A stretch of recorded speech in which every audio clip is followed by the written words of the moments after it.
Hi students, in this lecture I am going to discuss problems from Irodov.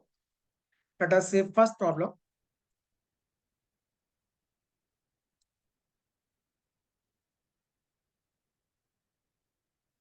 A uniform rod of mass 5 kg and length 90 centimeter rest on a smooth horizontal surface.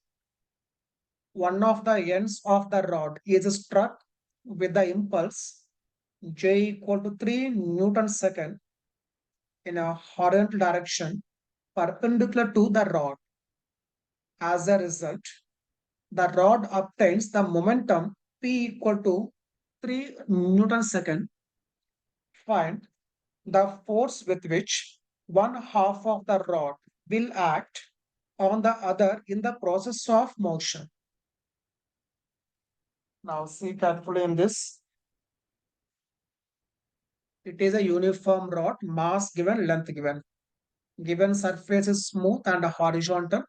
An impulse J is given, right? As a result, the rod obtains momentum same because impulse equal to change in momentum.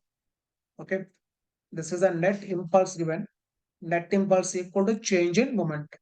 That means initially rod was at rest. So momentum of the rod was 0. Now this is the impulse given. Then change in momentum equal to same.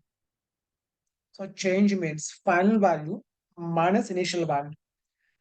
Initial value is 0. So final value is now 3. Okay. Let us see how to calculate now force by one half of the rod on the other half.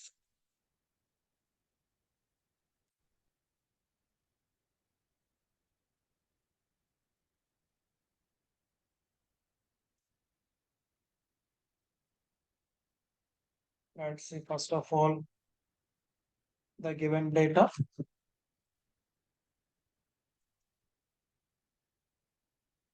It is a rod.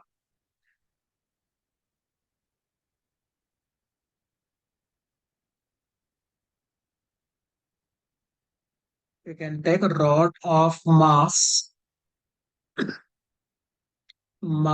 given 5 kg, length is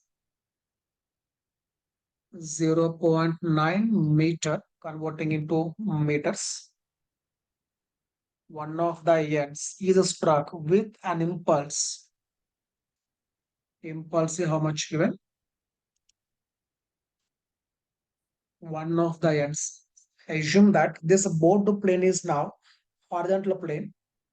So an impulse J is given to the rod at one end. Okay. If impulse is passing through center, or you can say center of mass, rod will be having only translatory motion. But if impulse is passing through other than center of mass, then rod is having translatory motion as well as rotation. Okay.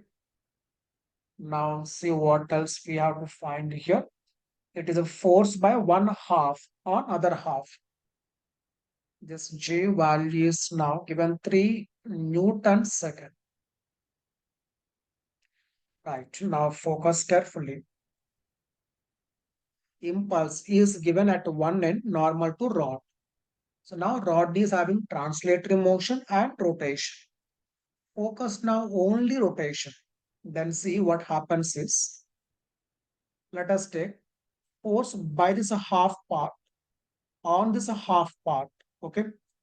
So when you are taking a rotation about this one, rotation like this, center of mass of the half part, center of mass of this half part follows circular path. It follows circular path of radius r by 4. See carefully. I am saying that center of mass of this half part. This is now center of mass. This follows now circular path about center of mass of the rod. Okay. Then see who provides now centripetal force. force by this half part on this half part provides now centripetal force, and that force equal to centripetal force equal to m. M is m by 2 because we are focusing half part of the rod. Its mass m by 2. R is now L by 4 because center of mass is at a distance L by 4 from center. M R omega square. Okay.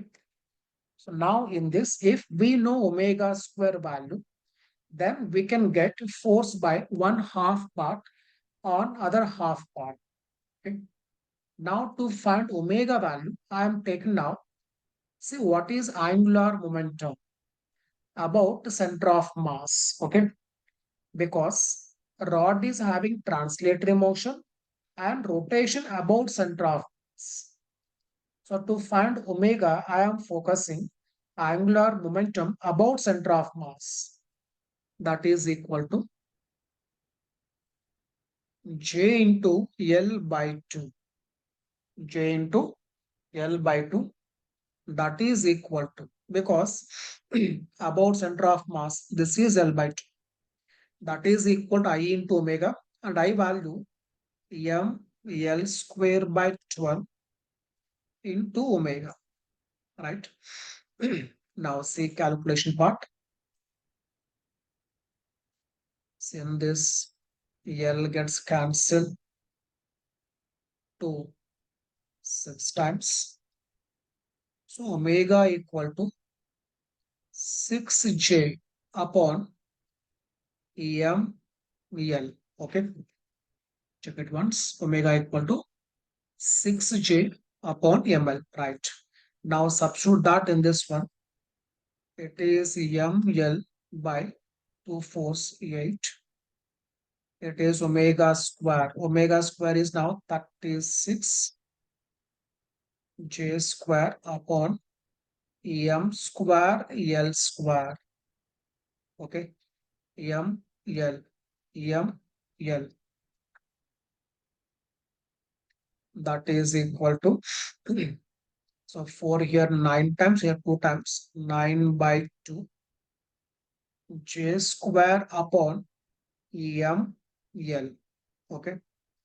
So 9 by 2. See what is j square? J square is 9. 3 square, it is 9 upon mass. Mass is 5 kg. L is 0.9. Okay. 2 5 is 10. 10 into 0.9, that is 9. So 9 gets cancelled here. Remaining is now 9. So force acting by one half part on the remaining half is 9 Newton. Okay. So we have to focus mainly here rotation of the rod about center of mass. So because of that, it exerts a force on the other half part, which provides centripetal force. So centripetal force equal to m r omega square. Okay. Let us see next one.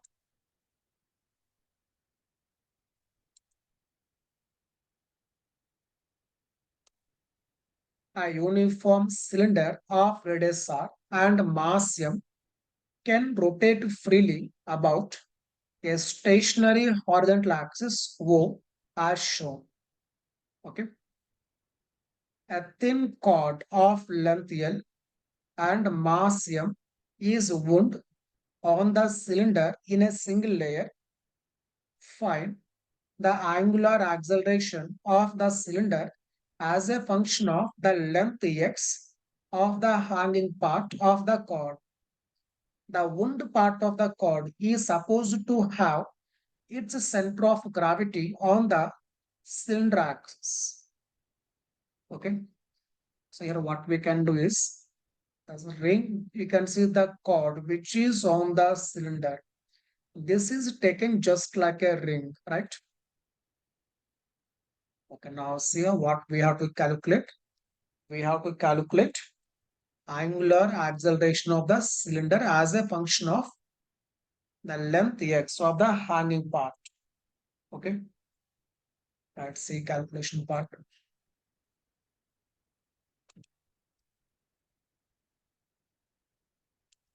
Right, first make a diagram.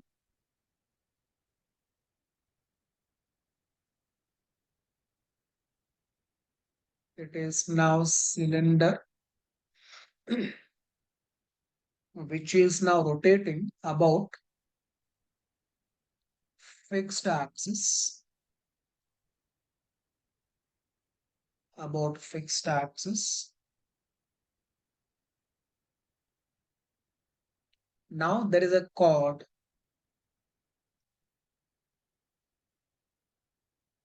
X part is a hanging. X part. Right. Now see carefully. It is given uniform cylinder of mass capillum. Cylinder mass capillum, radius capillary. Uniform thin chord of length L and mass small. Length L, mass is small. Right. Now see what we can do. So here what I am doing is, let us replace the hanging part of the cord by a block of mass.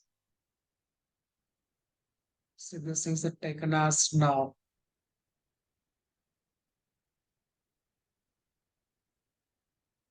Now question is just like, this is a block of mass. See how much? M by L, mass per unit length into X. Okay. So I am replacing the hanging part of the wire with a block of mass M by L into X.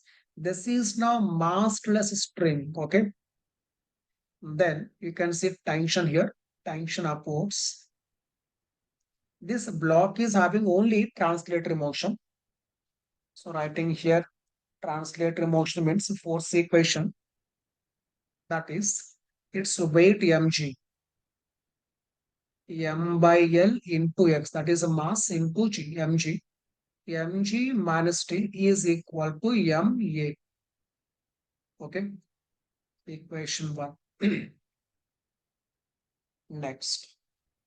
Coming to for the cylinder, because of this tension, it will rotate. So now this tension provides a torque. So torque equal to T into R, that is equal to I into alpha. Coming to for cylinder, I value mr square by 2. And there is a chord. There is a chord on the cylinder. This is for this part of the chord. Each and every point on the chord is at same distance r. Therefore, for the chord on the cylinder, moment of inertia will be m by L into remaining part is L minus x. This is mass of the remaining part into r. That is now moment of inertia about this axis. Okay. I into alpha. So now we have to find the value of alpha. And you can see here this acceleration is nothing but r into alpha. Okay. Now see number of unknowns: tension, acceleration, and alpha. We have three unknowns and we have three equations. Okay. So by solving these three, we are going to get the value of alpha. So here what I can do is, I can write in the place of A, R alpha, right? And take this R right side. So I'm taking this R to right side. So it becomes alpha by R. Okay. In the place of A, right, R alpha. Now if you take 1 plus 2, 1 plus 2, then what happens is minus T and here plus T. These two will cancel. The remaining is only alpha. Okay. So by solving this, we are going to get alpha 2mgx upon LR This is a cap length of the cord into m plus 2 small m. Okay. So mainly we have to focus writing the force equation for this hanging part of the cord. Next, torque equation. Torque equation for the cylinder and remaining part of the cord. And remaining is just calculation part. Let us see next one.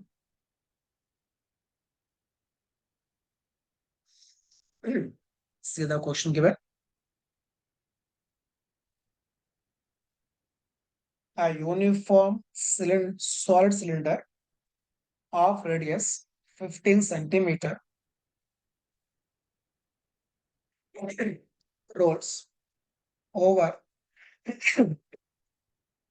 over a horizontal plane passing into an inclined plane, forming an angle alpha equal to 30 degree with the horizontal as shown. Find the maximum value of the velocity V naught, which still permits the cylinder to roll onto the inclined plane section without a jump. The sliding is assumed to be absent. So first understand what is the question given. So we have to find a maximum value of V naught. See what happens here. If speed is very high, or you can say beyond one limit, when it comes to here, instead of rolling on the inclined plane, this will come directly into air. See carefully. If V naught is beyond one limit, what happens is instead of moving on to the inclined plane, it comes into air directly like this. That's why asking the question maximum value of the velocity V naught, which still permits the cylinder to roll onto the inclined section without a jump. See, meaning of without a jump. Its meaning is at this point, it does not lose contact. Okay. At this point, it does not lose contact. The meaning of without a jump. The sliding is assumed to be absent. That means it rolls without slipping. Okay. So when we want to calculate a maximum value of V naught, when V naught is maximum, it is just losing contact. Okay. That means if velocity is less than this maximum value, it does not lose contact. Let us see how to solve it.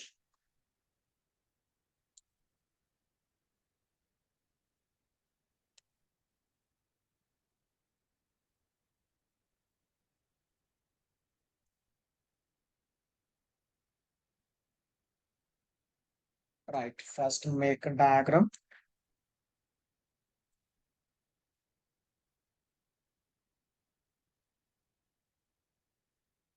So it is given that solid cylinder.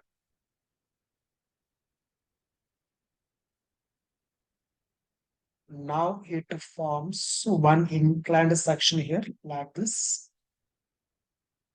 And this angle that is given as 30. This is now solid cylinder which has velocity V naught.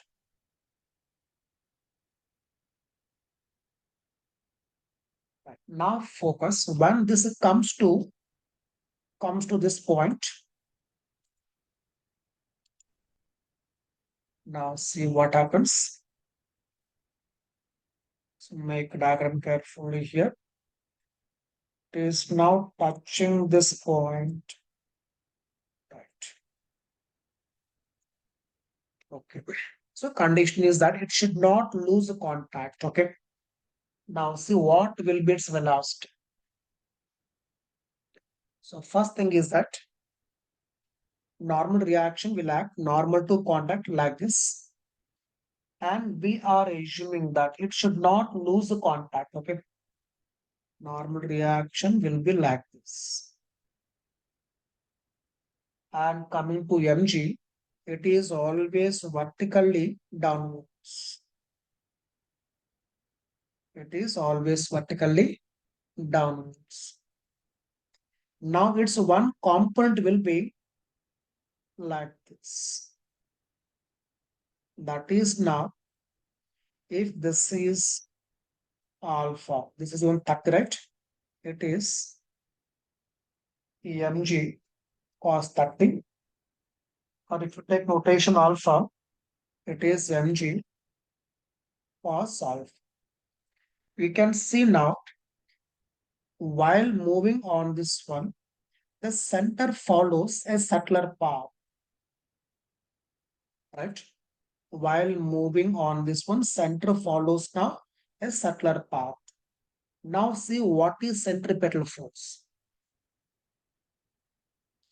So main thing you have to understand here that while moving from horizontal part to inclined part, since the cylinder is now rolling, this is now having a circular path like center. Okay, then we can write centripetal force is mg cos alpha minus n. Centripetal force equal to mass into centripetal acceleration.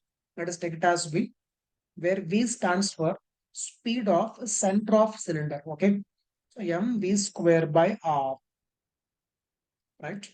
Now in this condition is n should be greater than or equal to 0. Sorry, should be, yeah, it should be greater than or equal to 0. That means if it is a positive, that means it is not losing contact. Okay. So to decide that, we require now the value of V. Now to find V value, we are taking conservation of mechanical energy. Let us see. Initially, if you are taking now this as reference level, kinetic energy equal to half m V naught square into, since it is now solid cylinder, 1 plus beta, value 1 by 2, so 1 plus 1 by 2, it is 3 by 2. That is the kinetic energy, plus potential energy will be mgr, because center is now at a height r. Okay, that is equal to, now coming to, when it is about to move on this point, kinetic energy equal to half m v square into, again 1 plus beta, that is 3 by 2, plus, now you can see height of center of cylinder from this level, that is equal to, I will show here.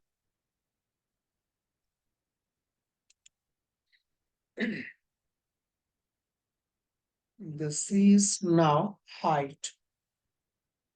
This is equal to what? This is alpha. That means now this also alpha, right? Vertical, but this also alpha. This is now r cos alpha. So this is now mg r cos alpha. Okay. Now from here we can find the value of mv square. Okay. See what the value of mv square. This is now 3 by 4 mv naught square minus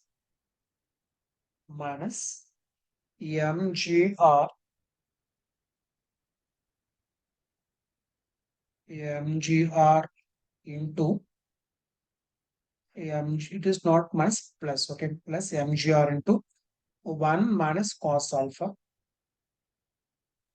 that is equal to mv square into 3 by 4. Okay. or I will multiply both sides with 4 by 3 because we want only m v square. Okay. Multiply both sides with 3 by 4. Then see what we get. With 3 by 4 means m v naught square plus, so multiplying with 4 by 3. Okay, not 3 by 4. So multiply with 4 by 3. So it becomes now 4 by 3 mgr into 1 minus cos. That is equal to mv square. Now substitute this in this one. See here what we want. N must be. What is the value of n? N value is mg cos alpha minus mv square by r. That is n value. And that n should be greater than or equal to 0. Right? That implies mg cos alpha should be greater than or equal to mv square by r. M gets cancelled. Now in the place of, okay, here also throughout m cancels. Here also throughout mass gets cancelled. So in the place of v square by r, or I'm taking r here, okay? Take r here. In the place of v square, what I can write? Substitute that value g cos alpha or gr cos alpha. I'm taking r here greater than or equal to, in the place of v square, v naught square minus 4 by 3 gr 4 by 3 gr. Wait, it is v squared v naught square plus 4 by 3 gr minus 4 by 3 gr cos alpha. Now simplify this. Gr cos alpha. Here 4 by 3 gr cos alpha. Take here 1 plus 1 by 3. 7 by 3. Check me once. 1 plus 4 by 3. 1 plus 4 by 3. 7 by 3. 7 by 3. Gr cos alpha is greater than or equal to v naught square plus 4 by 3 gr. Okay. That means v naught square should be less than or equal to, I can take gr by 3 outside, gr by 3 outside. Remaining is now gr by 3 outside. See what else left here? Gr 7 cos alpha. 7 cos alpha minus 4. Cross check once. Gr by 3. Taking outside 7 cos alpha minus 4. Okay. That is v naught square.